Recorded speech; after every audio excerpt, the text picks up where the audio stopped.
You're listening to Gospel Reign, where the truth, authority, and power of God's Word take center stage.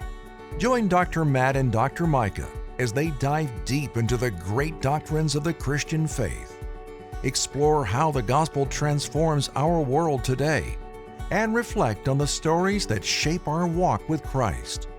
We hope you enjoy this week's episode of Gospel Reign. Welcome back to the Gospel Reign podcast. Even though I have a Pepsi on the table, this is not a controversial episode, right?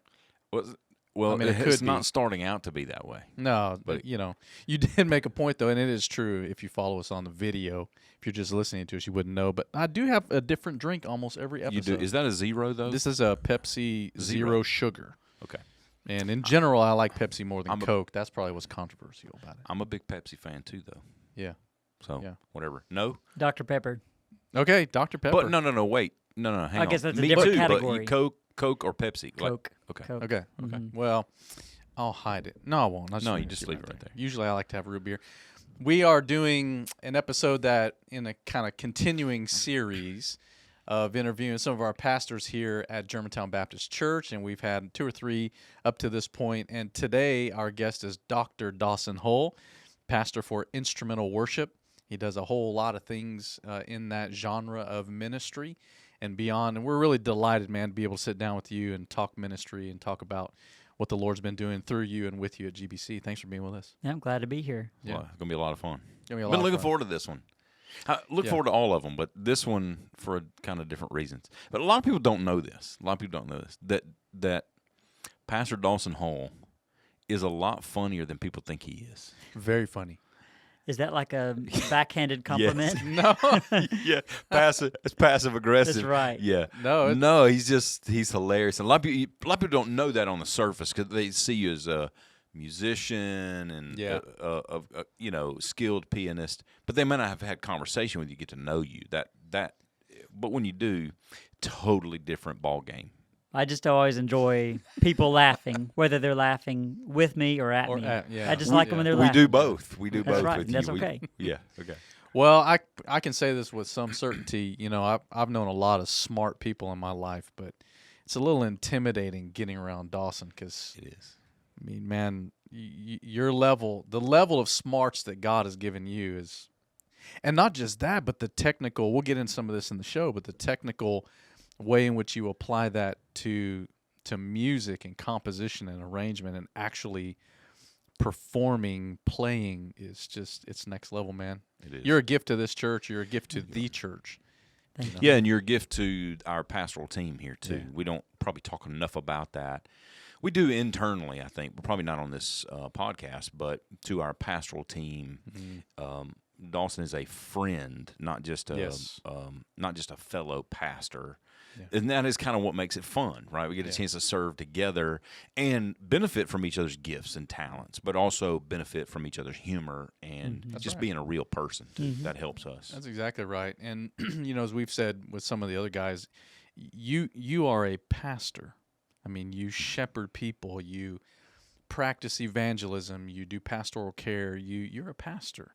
And even though primarily you might be a little bit behind the scenes playing instruments or leading the instrumentalist in the church, I mean, it's very clear as part of this pastoral team, man, you're right in the pocket. And I hope a lot of people understand that.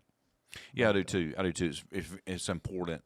We're going to let you answer a lot of questions today and let you have some opportunity to, and of course, a lot of what we're going to get to, it may be technical for some people, instrumental, musical, those kind of things, but a lot of people may not quite understand your pastoral role here is and I like the way you said that, it is a shepherding ministry. It's not just a musical ministry. Right. I don't think that's unfair to say that. It's not just a musical ministry, but through music you are shepherding. And not just musical either, but in other ways too. So anyway, we'll get into all that. But I think that's a really good point.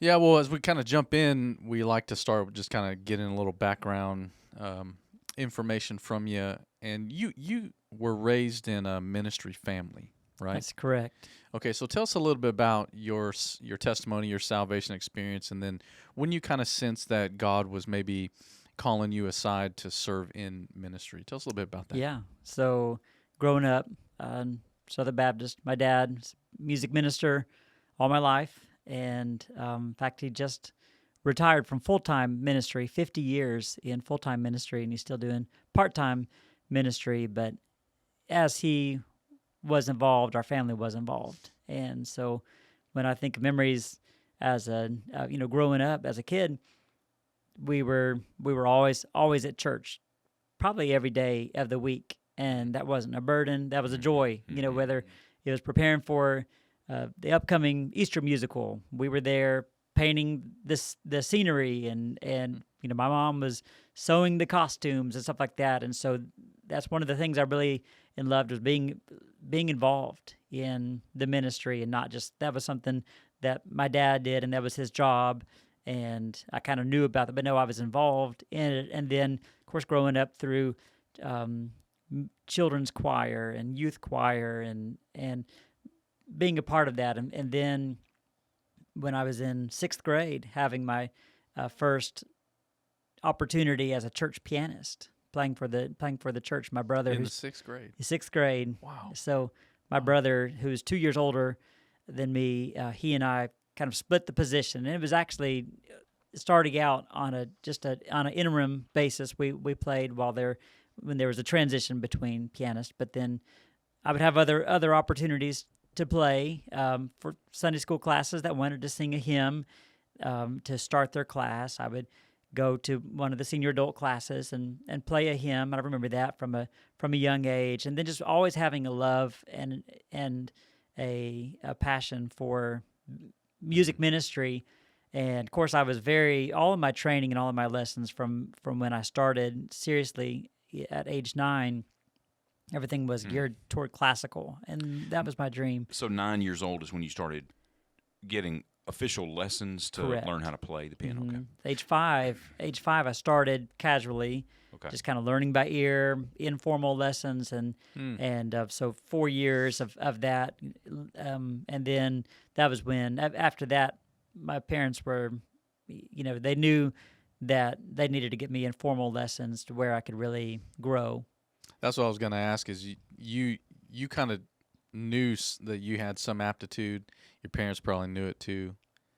Well, we actually, even before they knew, it was a requirement that not a requirement for us to be musicians or career musicians, or even take it very far, but just to know music, be able to have some kind of musical foundation and skill. And so that's how that started. And actually, I didn't like it. I didn't like piano at first. I think what I didn't like was maybe just the student teacher relationship with my dad. It just, it was awkward because I'm not sure. I've known so many people whose a parent might be a piano teacher or something like that, but they have someone else teach their kids, not because there's the relationship doesn't work, but just that when you inject the teacher relationship into that. So yeah, in a lot of different areas. I mean, I coached my kids in baseball and that kind of stuff. That same kind of feel. Coach-parent relationship is different. It's a straining kind of thing. You don't mean for it to be. No. And nobody intends that, but it kind of becomes that. So did you have music lessons as a kid? No, I did. No, I played in 7th grade band. I played the baritone. But not when before that you didn't have like piano lessons or anything. I didn't. So I went through the Red Books, whatever those are. You know what I'm talking about? Are they the first one's like horizontal, and then you go to the second one, and all of a sudden it's vertical. It's like, yeah. Okay. You didn't make it to the vertical book. I made it to the vertical, but that's when that's when I tapped you're out. moving, you're going. But it was 8th grade for me when I joined the band. So interesting. What instrument did you play in the band? Me? Yeah. I played alto saxophone. Did you? I played the baritone. Baritone saxophone or baritone horn? Baritone horn. Horn. Yeah. Okay. Yeah. Whatever. We can get off on all that. And then went to percussion in the 10th grade, and then came back to sax. Yeah. Okay. I didn't know this about either of y'all. I had no idea. We are closet musicians. So when I find out about a closet musician, I might get an invitation. Dude, I couldn't even blow the horn now, I don't think, if I tried. But It's like riding That's a funny. bike. Yeah, well, Yeah. whatever. I don't think so. It's not the same. So, all right, in all your training, I don't think I've ever asked you this. In all your training to play the piano, were both of your mom and dad did both of them have the ability to play piano? They did, not to a performance level, but Okay. just to, a basic level, probably up to playing a hymn or an easy arrangement of a hymn. Okay. But and they were both musical. My mom was a music teacher most of my life, and then she actually did teach piano when I was maybe more in high school. And my dad, of course, being music minister, he was a more choir director, choral conductor. But they both had a lot of experience teaching and playing music, but it wasn't necessarily in piano performance. And so that's when over those years from age 5 to 4, I didn't enjoy and didn't want to read music, so I would just get someone to play. I would to get someone else to read it for me or to play something, and I would pick that out by ear, trial and error. And then when they knew that I needed something more formal with more intentionality, they knew that would be beyond their skill set. Yeah. And so that's when I started with a real teacher. So you started at 9 years old. Mm-hmm. Okay. When did you come to Christ? So at just before that, actually, at age 8, I again, growing up through church, Sunday school, I knew all of the answers. I knew all of the facts. Yeah. Saw my brother come to faith in Christ and get baptized, and I thought, I want to do that. I want to be baptized. And so I think closer to age 7, told my parents. We went and had a talk with our pastor. And I said, I want to be baptized, but I didn't really fully understand. I knew some of the answers, but that was my goal was to be baptized because I thought that was cool. My brother had done it. And then after just kind of some more continued conversations, I understood that what baptism was a picture of and how that was something that was for the believer, someone that had placed their faith and trust in Christ. And so after that kind of a period of just more conversations and talks, I placed my faith in Christ, and then I was baptized around age 8. Wow. What was your home church? First Baptist Church of Humboldt, Tennessee. Humboldt, Tennessee. Mm-hmm. Okay. And that's where your dad was music He minister. He was. Mm-hmm. Wow. For a long, Long time. At the same church. How long at the same church? So he was actually there. I think he was just there for about 11 years, and then the Lord called him into more like home ministry but not as a vocation. So he did that and pursued some interim positions, but then career-wise, he started a piano technician business and became a piano tuner and rebuilder, and all while doing some interim positions. Then God called him back into ministry at I think around 2005, 2006 at First Baptist Church Lexington, and he was there probably about 18 years. So even though I had already gone off to college and moved away by the point he was there, so even though, and that's where he still is today, serving part-time. I knew he was at Lexington for a long time. I didn't realize he was at Humboldt that long. Mm-hmm. Okay. That's what brought us to Tennessee. And this is neat. We've talked about this. So I've mentioned that piano teacher that I had. Mm-hmm. Her name was Alice Jackson. Now, when she was just a private teacher in Humboldt, Tennessee, small town, 10,000 people. And the reason why we came to Tennessee was after my dad had he served for about 10 years. Shortly after graduating from college, Oklahoma Baptist University. And so we were in Oklahoma. Okay. That's where I was born. And then after 10 years of ministry in Tonkawa, Oklahoma, he went to seminary at Golden Gate Seminary, which I think is, about that? Is there a new name for that seminary? Gateway. Mm-hmm. And so that's where he went to seminary. And so we were out in California for a couple of years. I did not realize that. And then God called him to Humboldt. And so that piano teacher, she passed away about 10 years ago, but she was so incredible at taking students up to that advanced level. I wasn't the only one of her students that in that small town that could play at a advanced level. And so we've almost looked at, you can just see God orchestrating those pieces, bringing us, when he does one thing, he does many things. Sure, yeah. But he brought our family to Tennessee, and to Humboldt, Tennessee, in that small town where there was just, this incredible piano teacher. I was terrified of her the first time I saw her. She's real skinny. She had this bony finger, and she'd point that finger at your face, and she's very strict, very high standards and expectations. But I studied with her from age 9 all the way until I graduated high school.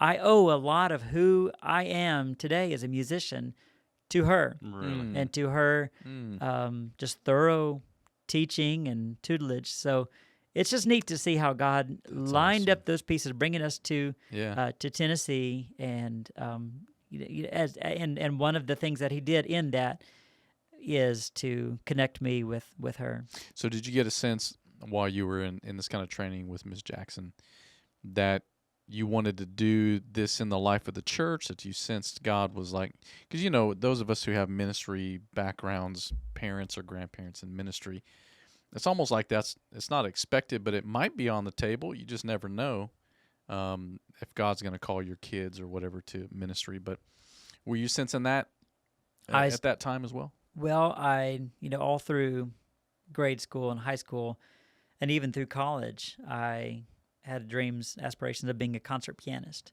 classical. That's where I was headed. Loved the church, loved the music of the church, but as a career, I wanted to play.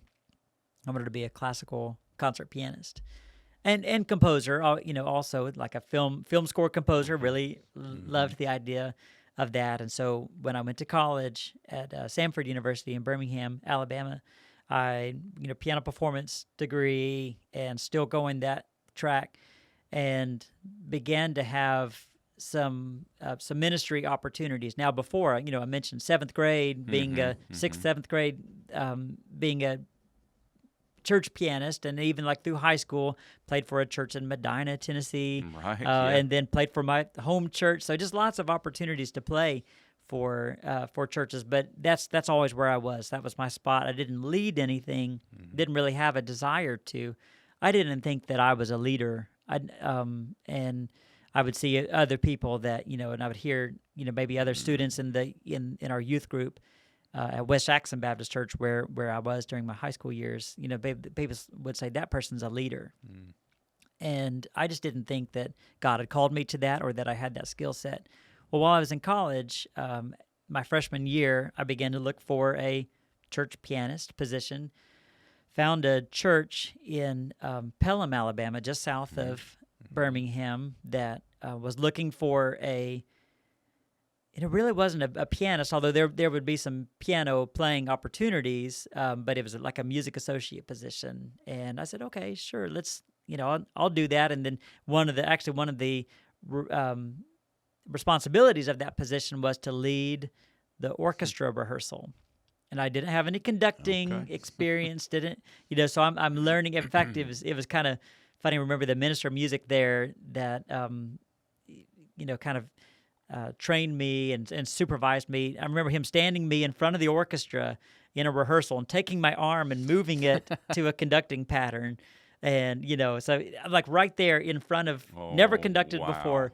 And, talk about on-the-job training. Yeah, really. You're right there with the people following. And I also had led a middle school choir with that position. And so began to have some, not just playing positions, but some leadership positions. And then my senior year, or shortly before my senior year of college, that minister of music left, and the church asked me if I would be the interim worship pastor or worship leader. I didn't. I knew I was going to be going off to grad school. I knew that was my next step. I'd already applied for some schools, and was in that process. But they said, would you fill that position on an interim basis, and so I did. And so what's happening in the background is I'm going in a trajectory toward concert, classical music, and God starts putting ministry opportunities, leadership opportunities on my plate and in front of me, and I'm doing those, but and then I start to kind of have a grappling with that call to ministry. It was interesting at Samford. There's a ministerial scholarship, and if you know that you're going to be going into ministry, or even if you're considering going into ministry, you can full-time ministry, you can get that scholarship. I turned that down because I knew this wasn't going to be your thing. That's right. The other thing was because then they follow up with you in about 3 years after you've graduated, and if you're not in a full-time position, they ask you to pay that back. Really? So I was kind of scared to. Like, no, I'm not taking that risk. Yeah, right. I like that model. Right. I was, it's like $3,000 a year.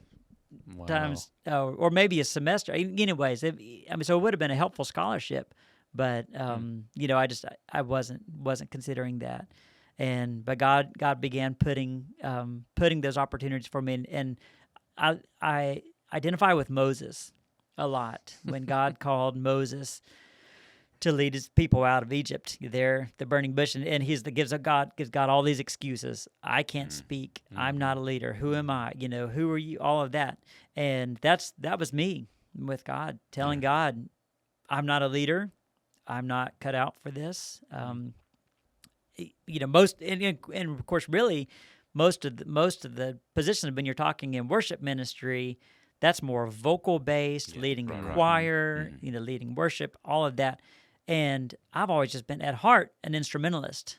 I love choirs, love singing in choirs, but where I feel that God has really shaped me is on the piano or conducting, helping people who play instruments to sound their praises to God.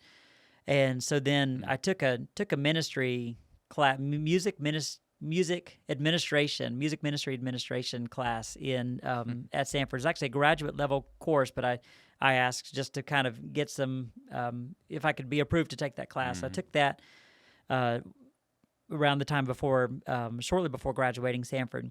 And there was a field trip day where we went to a local church in Birmingham and met one of the ministers on the worship staff there, and he introduced himself as the minister of instrumental music, and I'd never met anyone in that position. And I thought, yeah, that's exactly. I was like, interesting. So you're saying there's a chance. There's a chance. So that really, that was kind of a light bulb moment. Although I still was grappling, but God kind of just put that in my heart, in my mind, and almost kind of like something that's there, and then you're going to go back to it several years later. Sure. But ended up going on to graduate school. Where'd you go? So I went to Peabody Conservatory in Baltimore, Maryland, and did a master's in piano. That was a 2-year program. And so, a lot of my life and my journey has been articulated by the end of a season. So, I actually had a potential full-time ministry opportunity as I was leaving Samford, but the Lord led me to keep going in school. And so then when I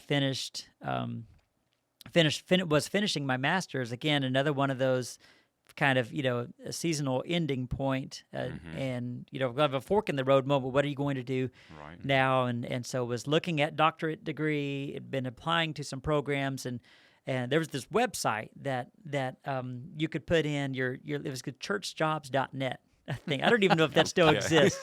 I don't know. But probably something like it. Yeah, found it, and you can put in your location, and kind of what kind of job are you looking for? A preacher, pastor position, all of that. And I was looking in music, worship positions, and to do something like part-time while I went on to school was engaged to who's now my wife, Tania. At the time, we were graduating at the same time, so we knew that next step would be together. She was applying to schools for her master's. She was at Peabody as well? She was. Gotcha. Mhm. Okay. She was finishing her bachelor's in clarinet performance, and I was finishing my master's. And but I was just, okay, we're applying to University of Michigan. So what's in Ann Arbor, Michigan? What's in, it was one of the schools was University of Southern California, USC. And so, I mean, I knew are there any Baptist churches in LA? I don't know. A few, I'm and sure some good ones. So you would know, right? Yeah. So, but I knew, of course, as you go out of the Bible Belt, there's less and less of those positions, and began to just feel the Lord telling us to trust Him with that next step, because I was keeping that location identifier on there. So let me what happened if I just searched that? What if our next step wasn't school? What if we plugged into, just start working, serving, whatever that's going to be? So I took that location off. At the top, and there's instrumental music was not an option in this search. That's that's far less common, and so not even an option in the drop down. Took off the location, searched worship positions. The top listing there, the first listing was a minister of instrumental music at Second Baptist Church, Warner Robins, Georgia, and I thought, now that's very interesting, And it was responsibility to lead the orchestra, to lead the Conservatory of Music, and it's really sounded very, very, very interesting and appealing to me. And so then began praying about that, and it ended up serving there for about 5.5 years, and loved that church. And it was just that's where kind of now I felt that call solidify in my heart, the call to full-time ministry.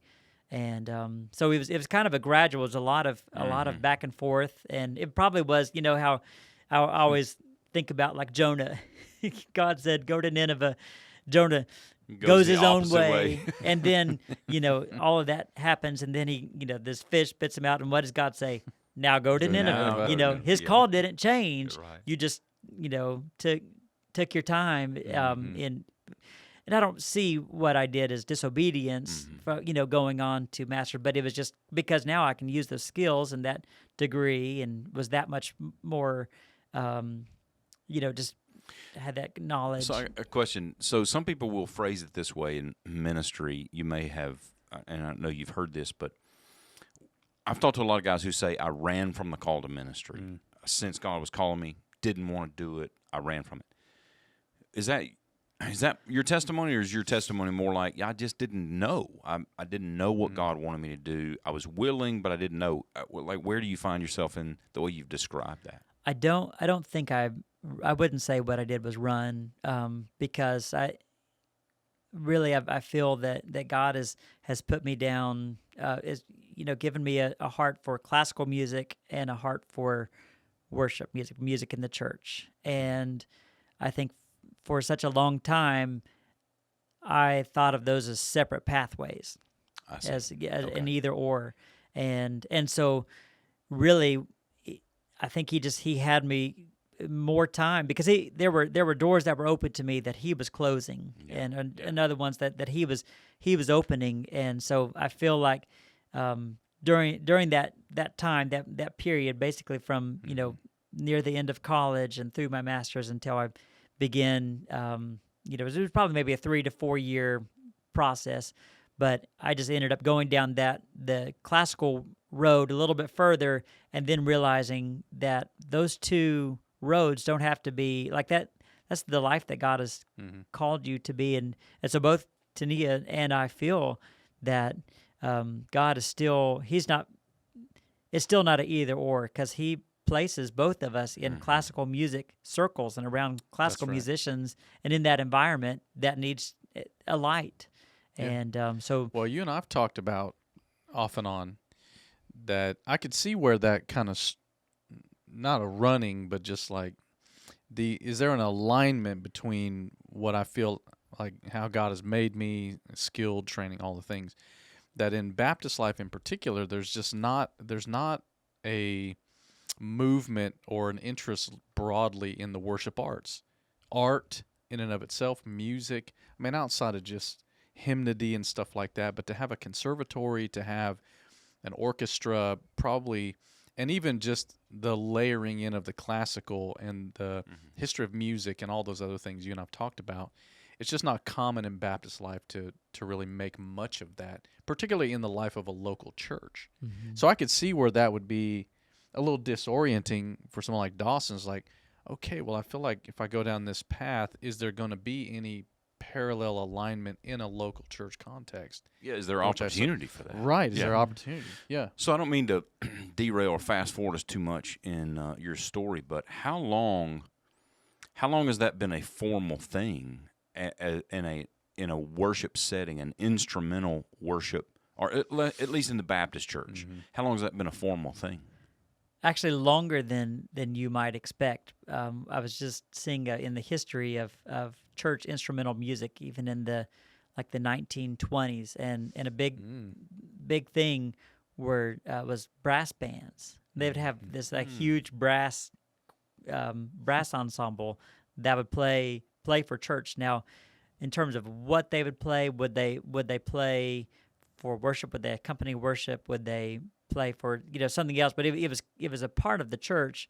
But if you fast forward to about the 1970s, there in terms of in Baptist life in particular, there was the church instrumental music as a ministry began to formalize, and that's with Camp Kirkland was the first full-time instrumental music director in the Southern Baptist Convention at First Baptist Jacksonville, and so then, and kind of from that moment during the 70s and the 80s, church instrumental music kind of exploded.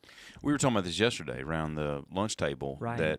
that the pastor during that period of time was Homer Lindsay Jr. At First Baptist Jacksonville, Florida, which Jerry Vines followed him at First Jacksonville. For the pastors in the room, or like the podcast that are preachers, those names are very familiar when you get into Homer Lindsay and Jerry Vines and Mac Brunson, who was there after Jerry Vines. So there's a number of guys like that. But you're saying that's the church where camp got started, right? And kind of the birthplace of church instrumental music as a part of the church. But there were instruments in church before, and even like music. Okay, let's say choir music would be accompanied by an orchestra when they were recording the demo for making these demo recordings.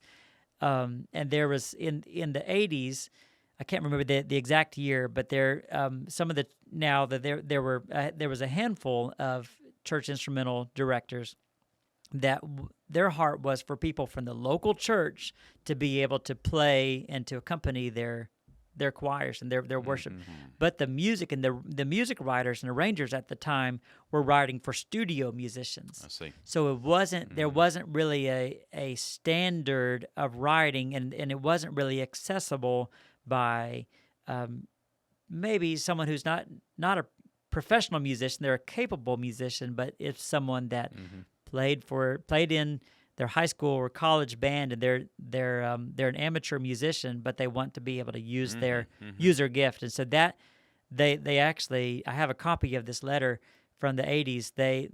These directors came together, and they all sent a letter to publishers at the time and said, hey, we want to be able to have our musicians play for worship services, but we need the music that you write to be accessible. It needs to be standardized. It needs to be, because a lot of times when you're doing something for the studio, it's not formatted in a certain way, or there's just no standard. It's not reproducible and all that at the time. Yeah. And so that was kind of a turning point in church instrumental music as a ministry. Now it began to be something that people could be involved in, even amateurs.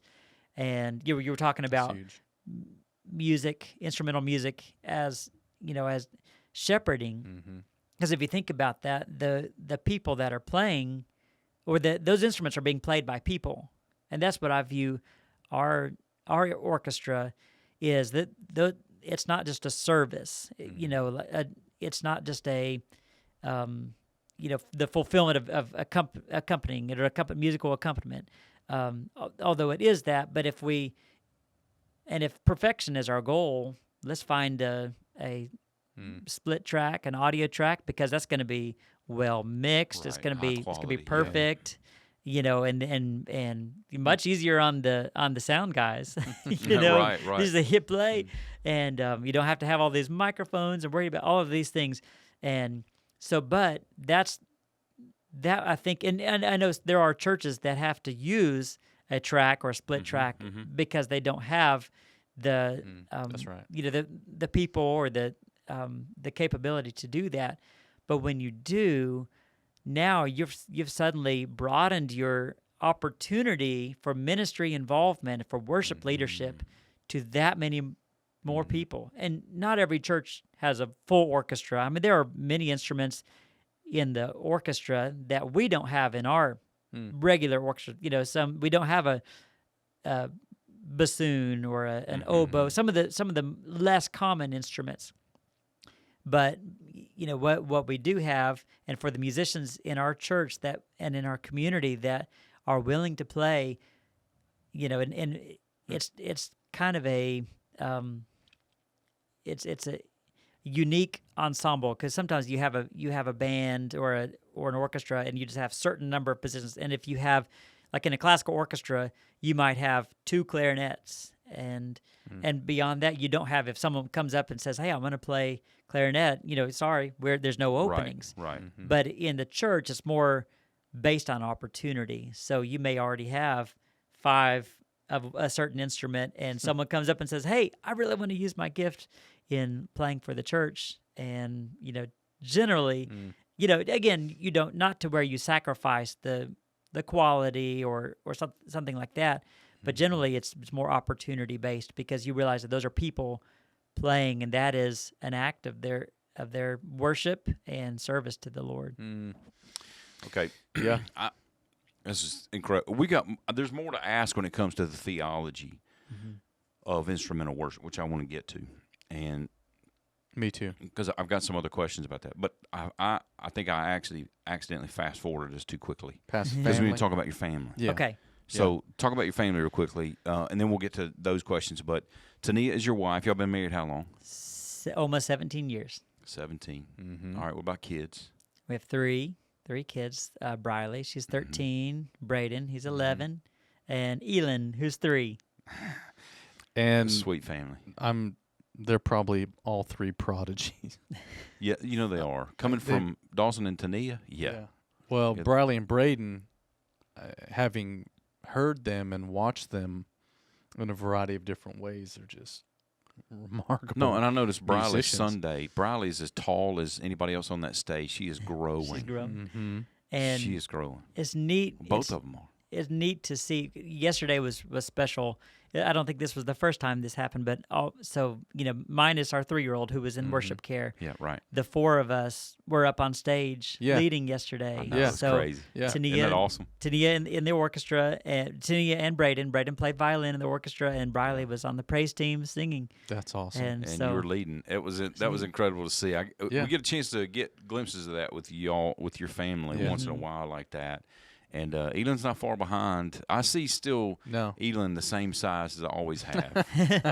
The other 2 are growing like weeds, but it won't be long before Elin's right behind. And and some of the family stuff y'all post too, I've seen little Elin with, it looked like a plushy violin, and I'm like, man, he's getting he's it going too, strong. He Boy. is. I love it. He Just is. right in the the so much pocket. fun to watch. So we've kind of Briley plays the piano and loves to sing. She's in fact she's at a music theater camp this week. Oh, and really? she just here in town. But I mean that's one thing that's different about her compared to Tania and me, is that she has a passion for singing. The vocal too. Yeah. She does. Although she's my one piano student, and we were talking about the parent-child relationship. That has kind of been unique for us because I'm her teacher, and she's done well.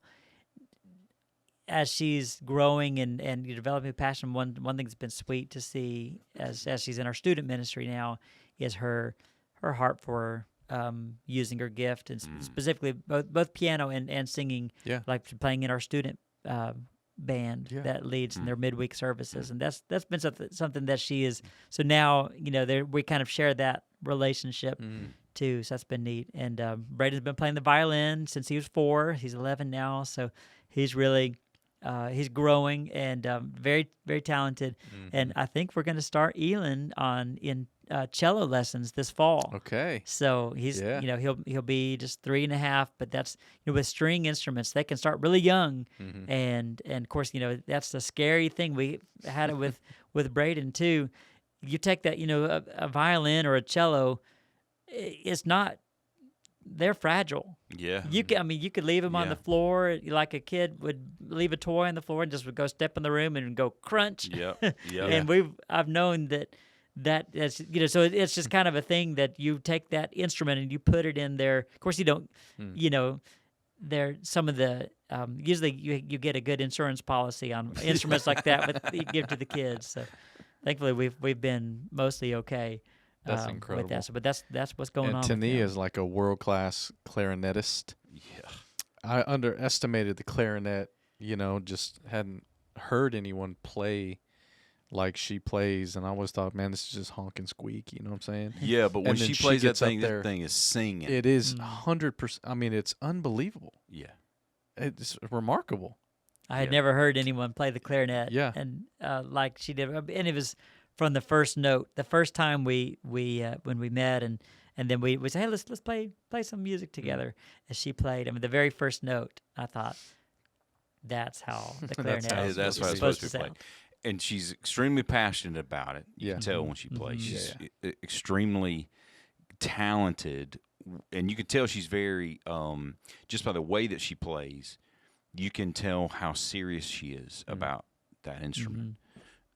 She doesn't just know how to play it. It's not just talent. She's very serious about that instrument. And she's a hard worker. I can tell. All of those years when we were in Georgia, right after her undergraduate degree, and we went to Warner Robins, Georgia, wonderful city, but very, very little classical performing opportunities. No symphonies, no orchestras, but she practiced every day. Normally like people would, like a kid, you have to make them practice. Right. Or someone else would practice because they have something on the calendar, they have a date, right? Something like that. She didn't have any of that, but she kept preparing for that, and so that's still where her heart is in the classical, in the symphony orchestra world, to be a light. And it's been neat to see some of the opportunities she's had to share Christ, lead people to the Lord through both her playing and her teaching. She teaches in the conservatory, and she's had the chance to lead her students to the Lord. Yeah. She made up her mind several years ago that she's not worried about it being awkward or whatever. If you're coming through her studio, you're going to learn to play the clarinet, but she's going to share the gospel with you. Yeah. And she's very, very passionate and very diligent in that. That's cool. Well, y'all do everything well, and one thing sticks out to me. I think it was on your latest Christmas album, is y'all did something. I don't know if you rearranged it or however you did it, but in the bleak midwinter, and I heard you play that. The both of you play that. I was like, man, it's incredible. It's so good. Just everything y'all do is good.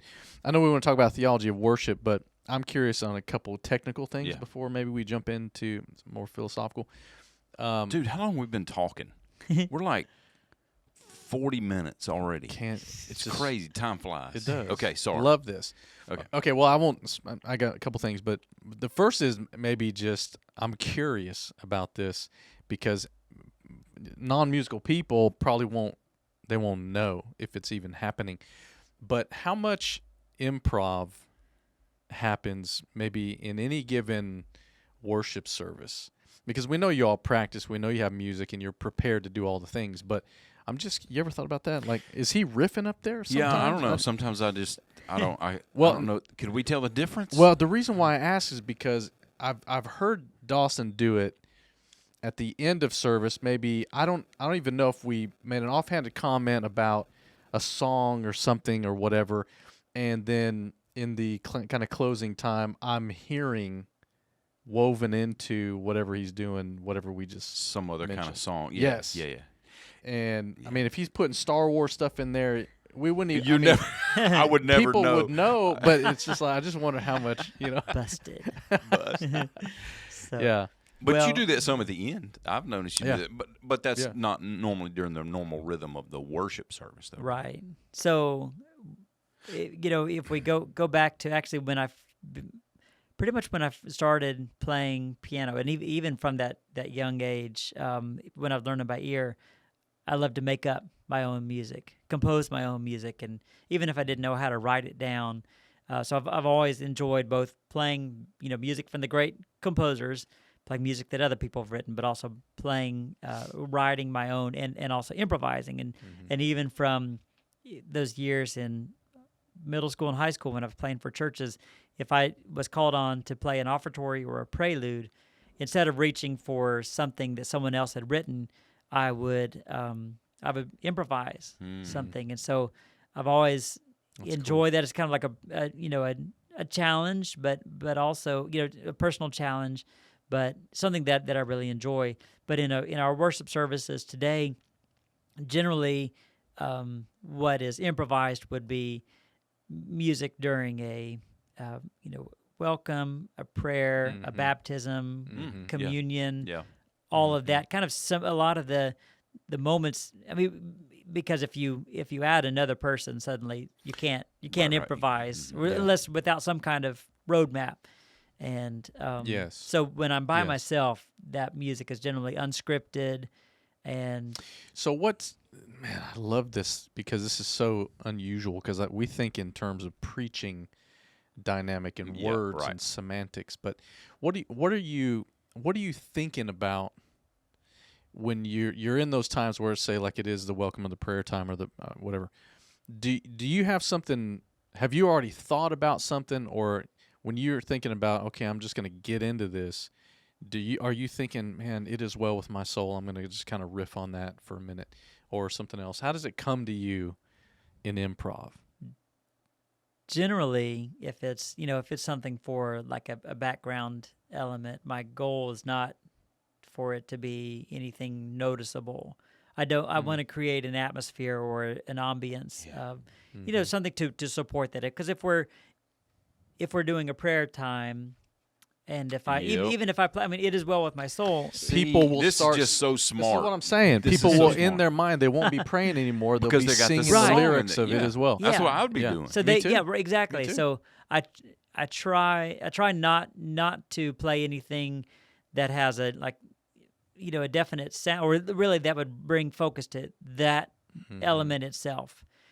Now, what I will use is, there are, if you think of the piano, it's got 88 keys, right? You've got low, middle, high, all of these different registers, different sounds. And so the things that are going through my mind are, what kind of moment do I want to create? And not really, manufacture or manipulate, but just to support. And if I feel that this is a moment for, introspection, reflection, something like that, then I'm going to play something in kind of the middle high register, where the piano is very tender, and it's just something that may have a little bit of motion, and something that's again, I'm kind of avoiding some of the chords that would be that would have that would be too angular. So trying for something very, very smooth. But then... So you're thinking even in terms of keys, what key you're in. Keys, register, tempo, all of that. Now, are these conscious decisions sometimes? But part of it's just it's a language. Music is a language. And you speak it in the same way that you use certain words and certain descriptions, certain types of verbs, for instance, to fit the situation or the context. The music is the same way. And now, let's say if it's something like for communion, that may be a little bit different during the passing of the elements. I might reach for a hymn about the cross or the blood, exactly, something that would be appropriate for that, because that's kind of more of a moment that's it's still reflective, but it's something like that. I want the music to point to a certain aspect of reflection, and if people can identify with that or not, that's up to them. It's up to the Lord as He leads their minds. But that's kind of how I see that element. I could talk about this forever. I know, I could too. All right, so I have another question. We're totally off script. All right, so let's. I have another question. So when you talked about earlier volunteers being part of a ministry, and maybe amateurs or those who don't play every day, they haven't trained formally to play this instrument, but it's something that they enjoy, they love, and they will give their time to do that, to practice and to come and play in a worship service. For that person, for anybody, but for those people, can you help us understand theologically I don't know that you and I have ever talked about this, the difference between a gift and a talent. Okay, and we talk about that because we have a number of conversations that will kind of revolve around this. Most people will look at you and what you do and say, he's gifted at that. And I've said that too. I think what you're able to do at the piano is a gift. Is that different? And if so, how different than a talent? Somebody else can play it. They have a talent to play it, to play a piano or whatever instrument that might be. But we might not say about that person that they're gifted. And I don't know that we draw hard and fast lines between those two words, and I'm not saying we should. I'm saying, how would you, as a musician who's trying to get other people to come and be and use their talents or gifts, however you define the two, for the sake of supporting and using those gifts and talents to edify the people of God in a worship service and support the worship service?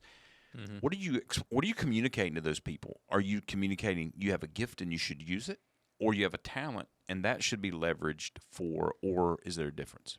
Well, it's kind of wide open. Yeah, whether or not there's a difference, and I think there are differences, but both can be used for the Lord, and both can be used, both can be used and developed in ministry and in the local church. So if you think about, there are people that have earthly talents that maybe they're a good, they're talented at a sport, playing baseball or something like that, or someone's talented at painting, someone's talented at organizing something, something more of a clerical thing, but all of those areas that can be used to serve the church. Now, when I think about gifts, that specific word, even though we use these terms interchangeably, I think about spiritual gifts as the Bible classifies them. Romans 12, 1 Corinthians 12, all of that. And playing the piano or playing a musical instrument isn't necessarily listed in that. I wish it weren't. Right. But of course, we believe that at the moment of salvation, those gifts are deposited into you, into that person. So you were given those as gifts, and they can be developed and used. Fostered. But those, yes, but a skill, an earthly talent, can be anything, any skill, any area that you have a knack for. You have you have a gifting for, but you have a propensity toward that. And I've seen it with music. You've seen someone that practices and they work hard and they might make some moderate progress, but then there's this person that puts in the same amount of time and they just it's like they're just hardwired for it. Right. But I wonder, yes, hardwired. But I wonder if that's almost like if you're a talented person, a gifted person. I mean, nobody's recognizing that hours of practice, and you know what I'm saying? It's like he doesn't show up and just. I mean, he could, but he's also putting in hard work. You know what I mean? Sacrifice and I think what you're saying is if someone's not like they don't have that natural propensity or they're not a prodigy or whatever, but they're hardworking and they've got some talent, they've got some aptitude. How do you cultivate that in ministry alongside of people that are, kind of advanced? This is how God made them. God equipped them this way, and yet they are hardworking in practice and everything else. So you use the word leverage, and I think that's a very important thing to think about.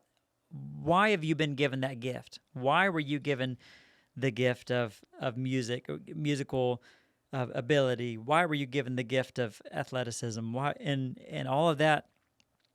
Yes. So if that's your career, you can see that this is what I do for a living. But as the believer, you realize that all of your gifts, all of the talent, everything that you are, God has made. He has shaped you to be able to bring Himself glory and to advance His kingdom from you through your talents. And so, why do I have the ability to play the piano? Why did God give me a talent or to write music? Well, that's so that I can bring Him glory. Now, and that's kind of the broad category. How do I do that? How do I express that? Well, for me, I live that out both in the church and ministry, and then also in the classical music world. Some people, it's going to be it might be only in the classical music world, but they can still do that to advance the kingdom and bring God glory. But I think specifically for the musician, and this is one thing that I try to get people to understand, is that we have a responsibility to be involved, to bless the local church with our music. And so I've met people before. Tania is a good example, because when I met her, she was a believer, she was an incredible musician, but she did not connect the two. Though her faith and her music were separate. She didn't play clarinet for the church. That wasn't something that had ever even occurred to her to do. When she was at church, she was worshiping. She was she would sing. She would participate. But that wasn't part of She saw her kind of like her career and her church involvement, her ministry life, as separate. And then God revealed to her, as I think so many musicians need to see, that think how much you can bless a church and the people in that church and bring glory to God by allowing your gift to be used, your skill, your talent to be used in the local church. Otherwise, it's a selfish act. You're withholding that blessing from the people in your church. And maybe there's people that I don't know. Maybe if they're a career musician, and they might just want to come to church and drink it all in, right. and So I mean, God's gonna place the calling and the that urging to do the on their life specifically. So I don't mean to tell someone that they should be somewhere where they're not, but I just think that's you the church misses out on a blessing on being and if all of the musicians said, well, that's not for me to do. I'm going to let other people. Conversely, what I think Matt is saying in terms of shepherding is, if he showed up with a baritone and I showed up with an alto sax, could you use us? Absolutely. In GBC? Yes. Good. You know what I'm saying? Like, I ain't played alto in forever. Well, that's kind of one of the things I wanted to ask too. Is what are you going to say to the person, a normal person like me who don't include me, because I couldn't even blow the horn anymore. I don't even think a sound would come out. But for somebody who's like, I play a junior in high school, like I've played an instrument for 3 years. Could you use me? I mean, can I play? I mean, now I'm with these uber talented people in this orchestra, and they're classically trained, some of them, and they're really good at what they do. And I don't even know. I can't even keep the tempo this well. I mean, I'm still learning all that. Do you have a place for me in a big church like that? So absolutely, yes. I mean, there have been opportunities maybe where I or just situations where I met with someone and they played for me. For our orchestra here, we don't have an audition. I don't call it that. I do call it an interview, where I want to meet with someone that's interested in joining our orchestra, and generally at that interview, I want to hear them play. Again, it's not as an audition, but just gives me an idea of their playing, and then I want to hear their faith story, hear why they're interested in serving the Lord, serving in our orchestra, and then there's a third thing that it just fell out of my mind. But so I want. Yes, it'll come in just a bit, but I want to hear their story. Mm-hmm. Oh, I know. It's I show them some of. I want them to know what they're getting into so that they're not overwhelmed. I show them some of our music. Okay. Here's a typical worship service, and this is what this looks like. Just so then, especially for students, because one thing about church music is there's kind of a there's a dichotomy of instruments. Now, they all come together, but here at our orchestra at GBC, we are an orchestra, but we also have a rhythm section. So we've got flutes and clarinets and violins and saxophones, but we also have guitars and drums and basses, stuff like that. So we have rhythm instruments and we have orchestra. So we're kind of a hybrid group, and the funny we laugh about this. The dichotomy is like generally a good key for the guitar is E major. You can just put down, I think, like two fingers and or maybe three. Shows you how much I know about guitar. But it's E. That's one of the first chords you learn guitar. G major, E major, and then. But that is a horrible key to play in on the clarinet because it's a transposing instrument. So when you play in order to play a E, to sound an E on the clarinet, you have to play an F sharp. And to play in the key of E, you have to play F sharp major. And the trumpet's the same way because it's a B flat instrument. So they are, so generally when you're in band, let's say you're in middle school band, you're not going to play very many songs in E major. And yes, but what's a good key is E flat. E flat major is great because then, for a clarinet, for a tenor saxophone, for a trumpet, you can only have one flat in the key signature. It's getting really technical, but see, we kind of laugh because I saw a meme recently that showed a guitarist. It said the guitarist when the song is in E flat and he's just lifting his hands, let's just the voices. Because E flat is a horrible guitar key. Because that's lower than the guitar is tuned to E, the top and bottom string, and you can't go any lower unless you tune the whole thing down. You gotta tune the whole thing. So what we end up doing is, as being a hybrid ensemble, the guitarists are going to play in some keys that they don't normally play in. The band instruments are going to play in some keys that they don't normally play in. But the really, really cool thing is, here's what excites me about this. In our orchestra here at GBC, we have students, we have high school students, we've got middle school students. My son Braden played; he's 11, and we have people that are professional musicians, Memphis Symphony orchestra musicians, conservatory trained. We've got Mr. Jim, who's 81 years old. Yeah. Or 80 or 81 years old, I think now. and been playing, loves it. And so we've got a wide variety of ages, skill levels. But then when we all come together and we play, I don't hear, okay, here's our middle school students over here, here's our pros over here. I hear the piece comes to life. Now, when I structure my rehearsals, I work on things to where we can get there as a group.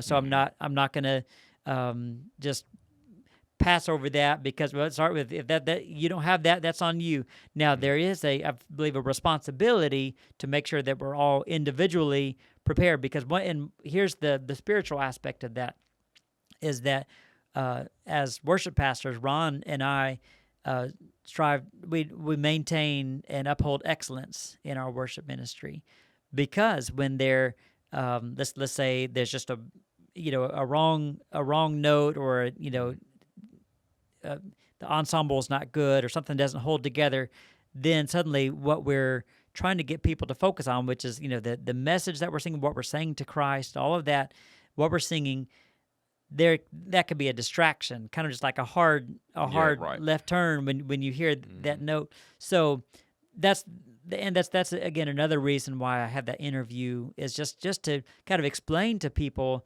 that what we're doing.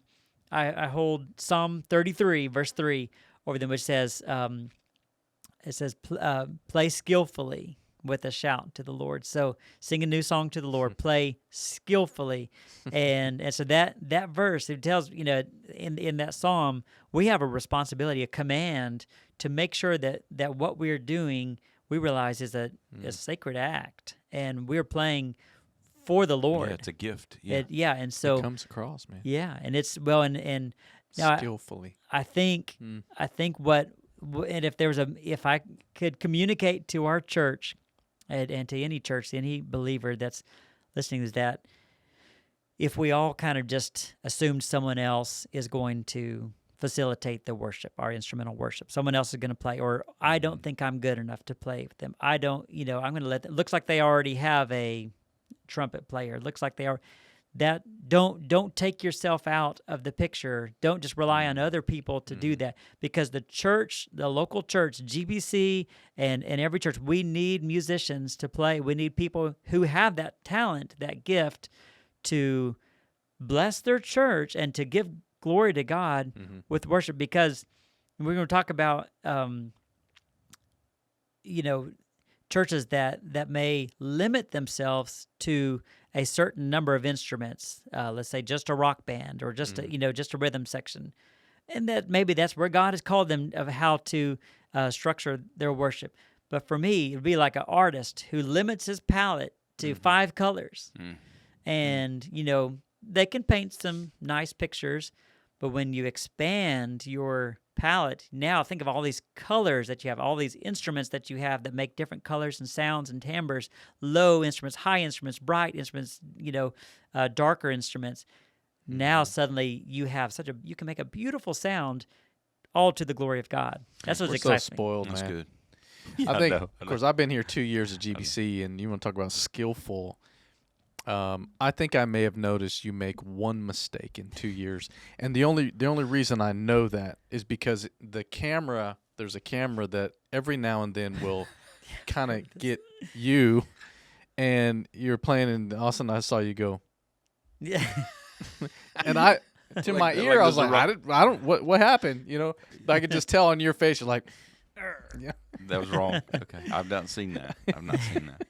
which is flawless. No, there's a lot of people. Okay, let me hurry us along. All right, so a lot of our folks may not know this, but Pastor Dawson doesn't just play the piano. He does a number of different things. He oversees and runs our Conservatory of Music, which is right now, we don't have a lot of time to talk about it, but how many students do we have in our conservatory? About 250. Okay, learning all kinds of instruments that are on our campus every week. Come along, and we have teachers in our conservatory that are highly skilled and are teaching lessons and have taught a number of these students for many, many years. So a growing conservatory program, which is incredible, training musicians, not just for the church, but hopefully for the church at large, the universal church, right? Hopefully for wherever church they go, but training musicians for the community and for instrument playing around the world. So, and a number of them are international students we have in our conservatory too. And so, anyway, so he runs our conservatory. He also oversees our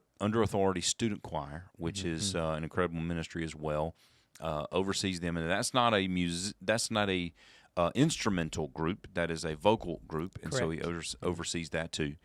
And does some other things, but Pastor Dawson's also a pastor, not just shepherding with instruments and music, but also serves as a pastor, does hospital visits and visits our grieving church members, and has opportunities to have many relationships and with our church members too. So he's not just behind a piano, and some people may not understand that that's the place we normally see you.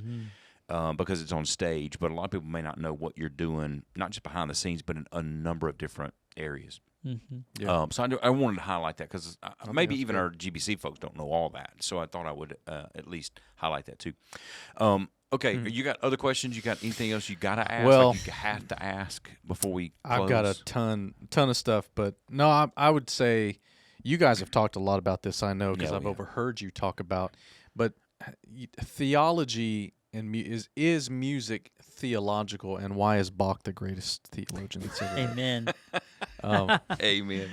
Meaning, I don't know that, because I think you the both of you have had this conversation going, that if for example, you have composed a predominantly instrumental piece, and in how do you help us as a congregation recognize the theological import of what you're composing and what we're hearing kind of in real time? What are we supposed to be thinking about God? What are we thinking about whatever through this instrumental piece? And is that something that you're kind of already ruminating on as you're composing? You know. Yeah, let me layer what I'm in. getting at? Part of our conversation Okay. has always been, and I know they probably get frustrated with me, he and Ron both, but we've had many conversations about this as brothers and friends. But I've had to tell them just very bluntly and plainly, if you're going to play instrumental music in the worship service, just instrument, you don't expect us to sing. Mm-hmm. You mean like as a special or something like anything. You're going to have to tell me what to do. And I know they're both looking at me like, what do you mean tell you what to do?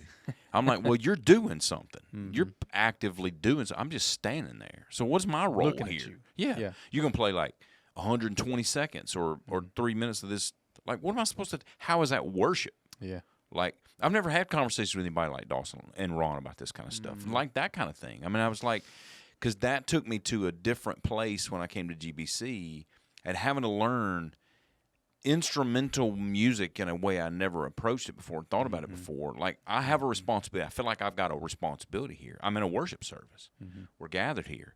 And people like Dawson will say, listen, worship during this whatever. And I'm like, worship how? What am I doing? I'm not singing anything. I'm not saying anything. I'm not reading anything. I'm not praying necessarily anything actively. I've not been told to. So I don't know what to do. Right. Are we just listening? Yeah, and so we've had a lot of conversations about this. So this is a really good question because I want Dawson to help us with it. We don't have a long time to answer Let me give it. one example. He did that this past Sunday. Yes. Because you had done a special arrangement or maybe even composed something, and you told the congregation, as I was working through this, the Lord was kind of giving this to me, and you were talking about the vastness of the ocean and the vastness of God's love.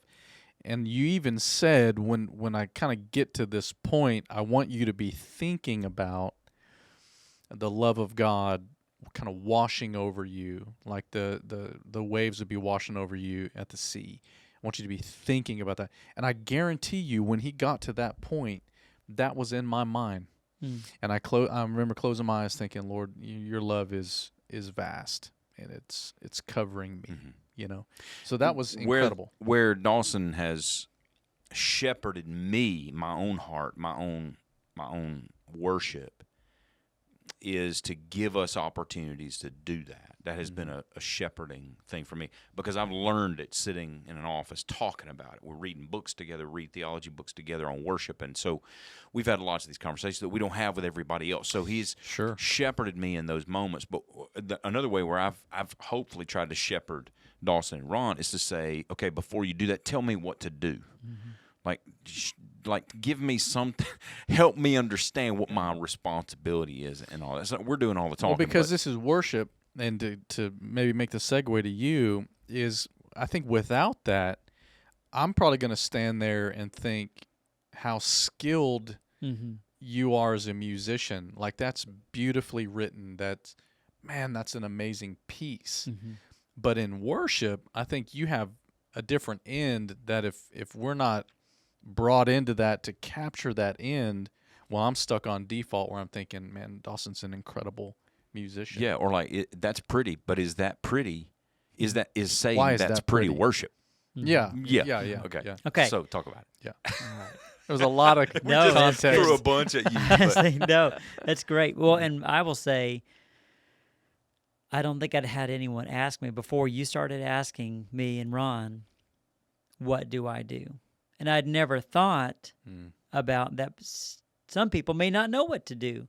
That had not occurred to me. And because Ron and I talked about this morning, sometimes we are so close to what we're doing, the songs that we're doing that, does everyone know this song with, and it's tempting to think, easy to think as a worship pastor as you're planning things. I remember I made this mistake early on when I was leading worship. I was in college, and I planned this whole service worth of songs that I knew really, really well. and the church did not know a single one of them. It was like, and I realized that was a moment when it was one of my first times leading a church service, and I'm sitting there knowing these hymns that I grew up with, but they weren't hymns. And so you have to, I realized you have to bring your people along, shepherd them. And no one had asked me, what do I do? And so I was tempted to assume that everyone knew what to do. But I don't know what I wanted them to do. But, so, and if you think about this, everything we do in ministry has a philosophical impact to it. We need to be guided by philosophy and theology. And sometimes we may think we're just making a aesthetic change. We're making this change to the lights, to the sound system, to the music. Well, there are philosophical and theological impacts to that. Case in point, where we base our worship services on here at GBC is on participation. We want our worship services to be participatory. We have to be careful in the decisions that we make not to shift into something that's presentational or entertainment based. And so we have to be careful not to, like you said, if we don't frame something, here's this instrumental thing, we don't want the sole purpose of this to be entertainment, because we're going for a much deeper purpose, and that is for someone to be able to focus on God, for it to be a vehicle through which people can worship. So no one had asked me that. I would say, so Romans chapter 1, and it talks about, we talk about general revelation and special revelation. And so really, when we don't have words, we can worship through that general revelation, like I was looking at the sunset last night, and it was beautiful. And I gave glory to God because of his beauty of creation. So that's what music can inherently do, is lead us to reflect on the majesty and the beauty of God and the glory of God. But I think it's very important for us to, as worship pastors, as we're planning worship, to help someone connect the dots, because sometimes we're playing an instrumental special it's an instrumental version of a hymn. So there are lyrics that you can attach to that. And you can, and I think that's in those cases, whenever we put those words on the screen so people can connect with that. Sometimes we are given something that doesn't have, it's just music, and that can be, again, it can be like that. Whether there's a specific idea that we want people to focus on, then like yesterday, that was just what God imparted to me. I wanted people to focus on, and but then there are other times where I think we can just enjoy God's goodness and his just his majesty through that. But I know, and that was what was eye-opening for me and telling to me, was when we started having those conversations, I think I operated sometimes on the assumption that everyone just knew what to do. But again, that's that case where we're so close to something. We know what we want to happen, but it doesn't necessarily mean that everyone else is on the same page. Well, what I found too, one of the ways that they kind of help me understand some things too, is because I've told them, explained to them, my impulse is to want to be active. Like I feel like I got to do something.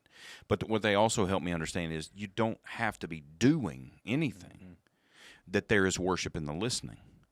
I never thought about it that way. Nobody's ever told me that. Nobody's ever told me, look, settle down, dude. You don't have to be doing something. Just there is worship even in the beholding of the beauty. Because, as Dawson has helped me understand, taught me, is music is created by God. It is an expression of his own beauty and character.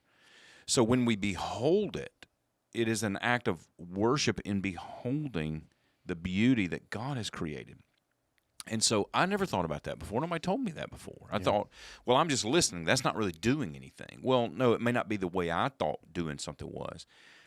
So my heart has to be shepherded in some way to be kind of actively engaged in some way. But I also have to be shepherded to go, okay, look, listen, pay attention, just listen. Yeah. But yesterday we were in that worship service, and you do that.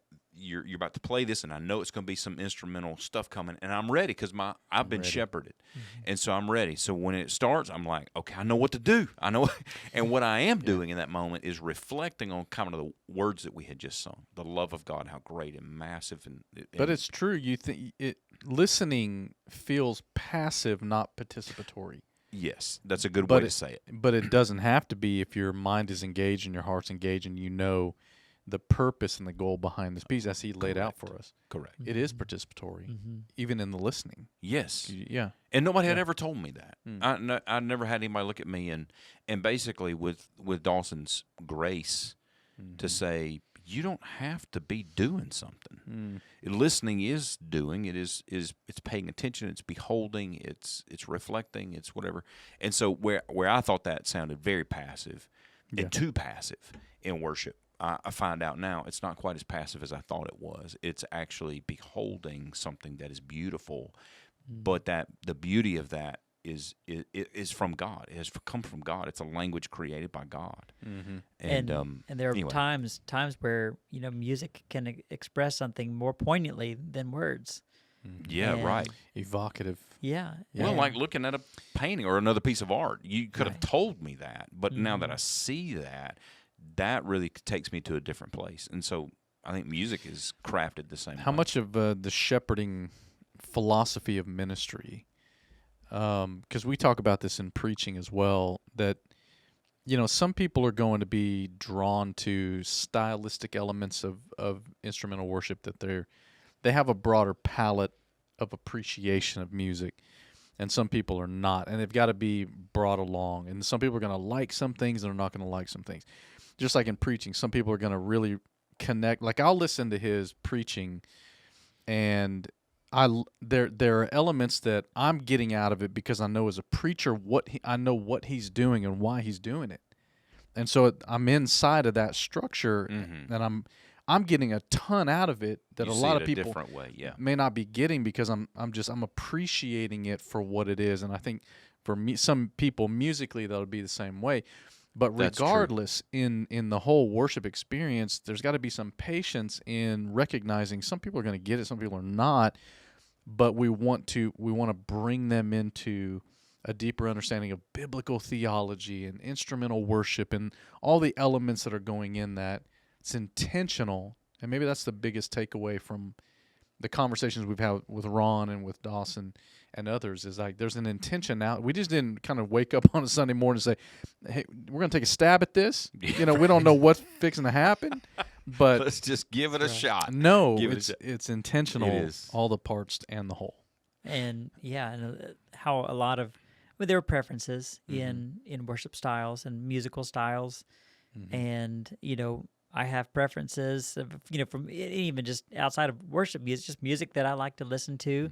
And those, I'm sure we might have some similarities, but we've got some music that we like to listen to that the other doesn't really care for. And then we're all different. Yeah. And so, but I'm so thankful where we are as a church, and we're still growing through this. I know GBC through the years has had, we call them the worship wars, but now it's plagued churches, some churches really, really badly, and it's been just torn churches apart. So thankful for where GBC is, that, it's not wrong to have a preference or a style. Where it's problematic and wrong is to begin to project that onto your church, say, because I like this, or hey, that's not my style, so I'm not going to engage with that. Because here at GBC, the style is not the center, right? Jesus is right. That's well said. But style is all part of it, and preference and all those kind of things. All those play a part, but it's all secondary, right? And this is. Okay, we gotta stop. Okay. You got more you want to say, and I got more. Did this come out earlier? Maybe how long you been at GBC? Did we? No, we didn't. Mention No, we didn't get there. You came from Warner Robins to right. GBC. Correct. Okay. 11 years. 11 years. That's incredible. That's incredible. What a fantastic ministry here. Oh, let me just say too, before I get to the final segment, we're going to close some podcasts. People don't. I think everybody knows this. That knows Dawson. That Dawson is not just a fantastic musician, incredibly gifted, talented, all the things, right, that we could say and all that. But really what I know best about him and appreciate more about him is that he loves Jesus and he loves the church. He's just a churchman. Yeah. And you may not find, I don't know if that's rare. I don't know. I don't see a lot of it myself, but it's one thing to be uber talented at a particular thing like he is, but to love the church so much, you're willing to give that for the sake of the church. That's incredible. Yeah. So there's a lot to be said for that. He loves the Lord and loves the church, and is a great family man. And anyway, we paint a picture that probably is unfair and probably inaccurate if you were to ask Tania. He's probably not all that that we think he is. I don't know. Tania Their family seems very happy, very well adjusted. Yes, Maybe they do. Okay, we're going to close the podcast. All right, we got a whole lot more we'd love to say and a lot more we'd love to laugh at, but we're not going to have time to do it. So let's close the podcast with a segment that when we have an across-the-table episode like this with somebody interviewing, we do a section called the Final Four. All right, these are 4 questions. You get 2, I get 2. We get to ask anything. It doesn't have to be worship-related, instrumental worship-related, although I have one that kind of is. No, actually, I like it. No, okay, I have 1 or 2. Okay, so you going to go first? Question number 1, Final Four. Go for it. I've got several, but let me just, I'll start with this. Your thoughts on reggae music? Reggae music. All right. Just right off the bat. Just right off the bat. Reggae. You know? Reggae. Reggae. All right. Is that what, do you like reggae music? Is that, look at that. Turn around. He's asking the question first before he answers. Before I disagree. Before he really just... I'm gonna say yes. I think in general. Okay.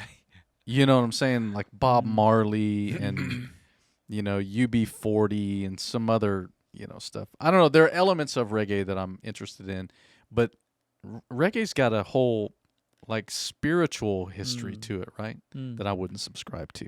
Okay. That kind of stuff. It has a lot to do with drugs, probably. Too, yes, right. right. Substance. Something like that. So, okay. Okay. But as a musical style, I have reggae? a very eclectic musical appreciation. So I listen to there are very few music genres that I just don't care for at all. So as you know, in all each style has its own. It blows my mind to see some musicians that can just express a style so eloquently in the particulars. So whether that's like I was watching a jazz concert this past weekend and just thought these musicians were so well equipped at what they're doing, so incredible at that language. And so really for whether it's reggae, funk, R&B, blues, bluegrass. When I can appreciate because when I see all music kind of stems from classical music, because there's a foundation, your harmony theory, all of that, and then what you have is different, whether it's jazz or even rock, and funk, reggae, all of that comes out of that, and so I have an appreciation because it's music. Now, generally, like a style, let's say reggae, it has a very specific rhythmic. A very, very particular rhythm and groove to it. And I think that's kind of cool. Which is what I think I'm kind of drawn to, is the rhythm and the groove. Now, am I going to reach for it, when I'm looking for it? Am I going to type in? Probably not. But when I listen to it, when I hear it, it's a lot of times when I hear music live, I'm thinking, even if that's not my personal cup of tea, I'm thinking, look how these guys or these musicians can just express themselves in that style. Right. That is really cool. And it's so special and stylized. So that's kind of a roundabout answer. That was very sympathetic. I never said yes or no, did I? Sympathetic. Okay. I do think it's cool. If Final Four question number 2, if you could just if there's one piece of music, classical music out there that you could play, if you had the opportunity to play it, and you've not played it before, what is that one piece, like a dream, like a pinnacle piece of music that you could play? What would it be? Is there? That's the tough one. Is there? He one? was just recently playing what he described as the hardest piece ever composed for piano. I heard him playing it. Mm. I knew it seemed hard to me. I mean, as music goes, it sounded hard, but it is sounding harder to me than anything else I he agree, plays. I agree, I whatever. agree. Now, I will say, as I listen to, watch these videos and listen to performances, whether they're, new current performers or historical recordings, and if I ever need a humbling, whether especially pianists, and just I will go to those, some of these, concert artists that have spent their whole life practicing and just dedicating themselves. I mean, I did spend a lot of my life do that, but I've had other interests, composing. Sure. And well, you have opportunities. You're a pastor, Right? And family. You have and, a lot of things to do. Yeah. I mean, really, a lot of these musicians, not all of them, but a lot of them. I mean, they just, that is their one thing in Right. life, and they're uber talented, and so. I'll see some of these play, like the piece I was playing earlier is there are people that can play that piece exponentially better than me. But I enjoy kind of, living vicariously through them. So, okay, here's a, I saw this video recently of the top metal moments in, like heavy metal, but for classical music. Okay, so it's classical music, but I mean, just ones that, Right. and this piece was on there, but I think I would put it in this category. Prokofiev, it's a Russian composer.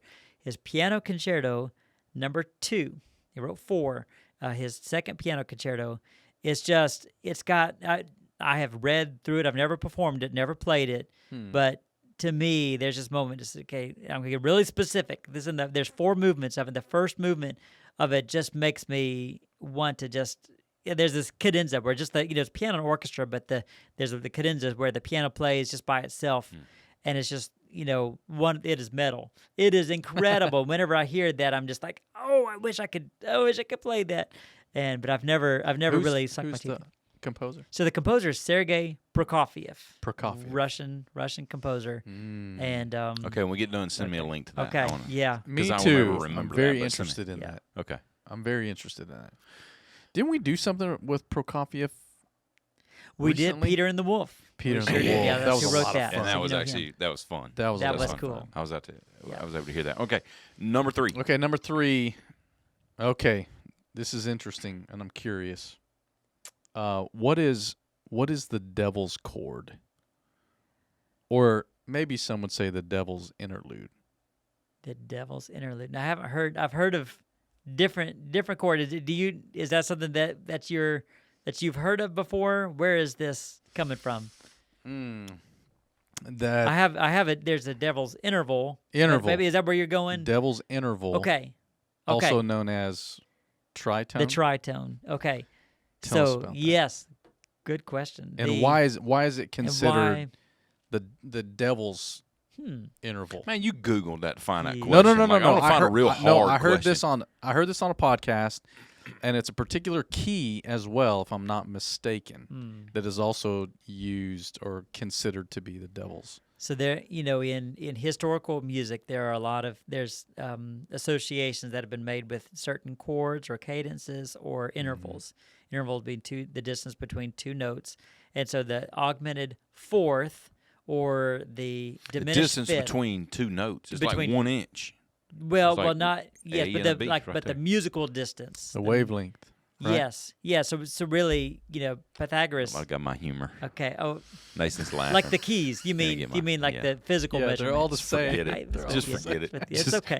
It's good. Leave the jokes to me. Whatever. So- Okay, go. Sorry. Okay. So if you were let's take a C. If you were taking a C and the distance from a C to an F sharp, okay, that's an augmented fourth.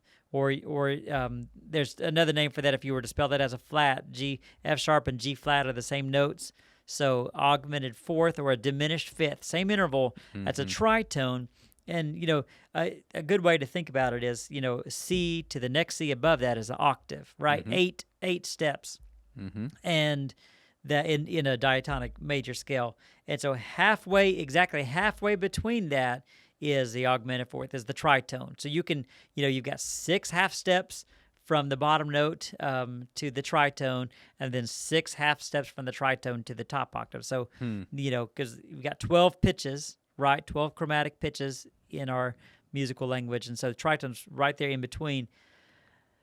So was it just avoided in music? To me, it would seem like almost, I would be thinking of it as a divine thing if it's right at the center, but it's not. It's the dissonance or something that's happening right there, and it's. I wouldn't say it's avoided. I would say it's used symbolically. It's used to express that, that idea. Now and then, yes, and then even romanticized in later music. So when you got to in the late Romantic period, composers like Liszt and Berlioz had this fixation on the tritone, and the tritone kind of became the interval that ultimately, I believe, dismantled the musical language when we got into the early 20th century. And see, that's what I was thinking. I said interlude, but it's the interval. Interval, is it any yes. diminished? You said augmented fourth, but you said diminished fifth, seventh, and ninth. No, just the fifth? fourth. Yeah,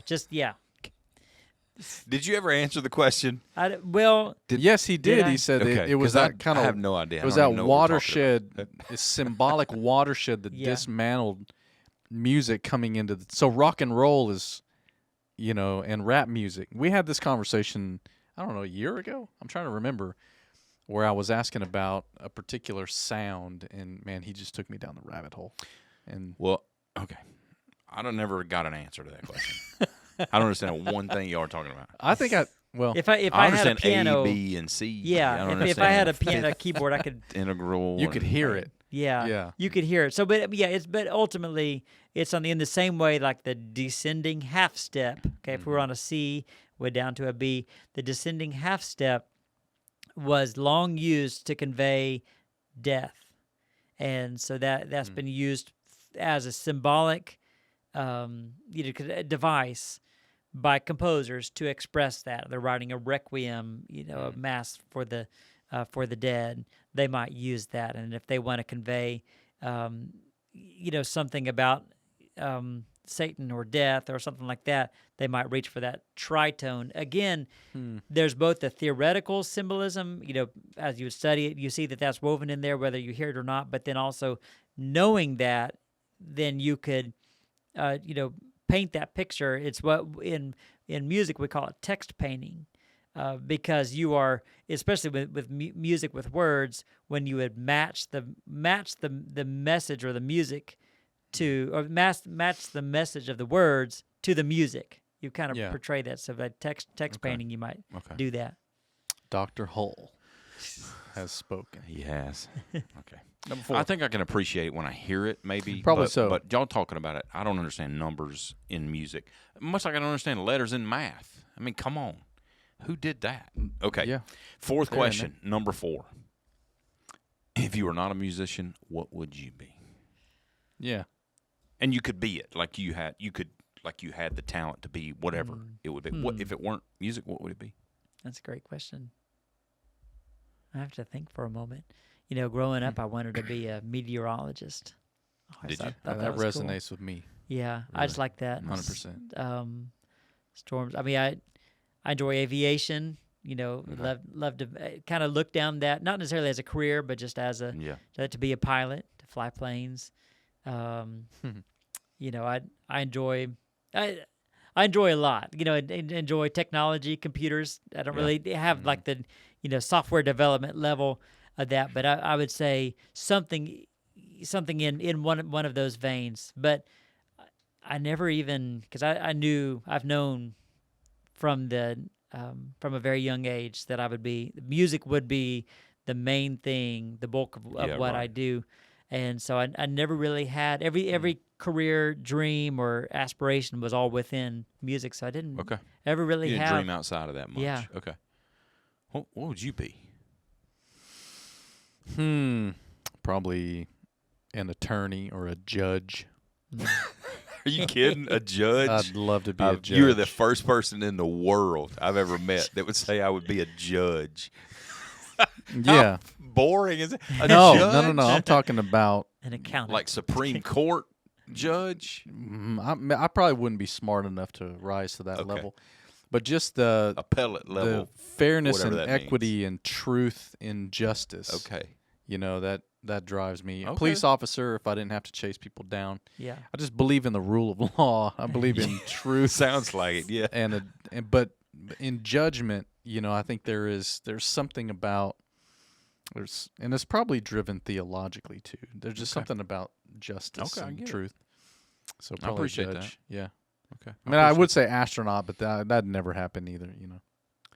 Well, I didn't That'd say be it a could big- never happen. I'm saying Yeah, you if- could yeah. if you wanted If anything, to be. Like, yeah. if anything. A judge. So judge really, the bar was extremely low. And then I was no thinking in terms judge. of realism. No, man, I'm talking about All right, whatever. astronaut. Okay, I mean, astronaut. Yeah, that's better. That's gonna be like the quintessential answer. Yeah, though. Yeah. That's a much better answer. What about you? Than a surgeon. A surgeon. Okay. Yeah, I love That'd that be too. cool. I really wanted to be one. I Yeah. would, if I had a chance, I would. That's what I'd do Yeah. outside of ministry. Yeah. Okay. We got to finish the podcast. Yeah. Sorry. This is a lot of fun. Yeah. We I'm still thinking on Yeah. that. I'm You're gonna come up with why didn't I say that? I know what Yeah. You get your answer later. Okay. Answer later. Yeah. All right, this has been a lot of fun. A Has lot of been. fun, and we could go on and on, really, and we could because we have before on in worship conversations, instrumental stuff like that, and we could do that again, and maybe we will do this again with Pastor Dawson Hall, Dr. Pastor. Yeah. Dawson Hall. Anyway, it's been fun. Join us next time for the Gospel Rain podcast. We got a lot of things to talk about, but if you've got a particular idea or a question you've got, it could be biblical, theological, it could be anything ministry related, or just it could be bringing the Christian worldview to bear on any kind of issue. What is that question that you've got? All you have to do is shoot that to us. You can do that on Facebook. You can do that through our website. A number of different ways you can do that. Just send it to us. We'd love to have those questions from you and maybe be able to talk about them in a future podcast episode. Anyway, it's been fun. Thanks fun. for having me. Yeah, thanks for being with us. All right, we'll see you again next time.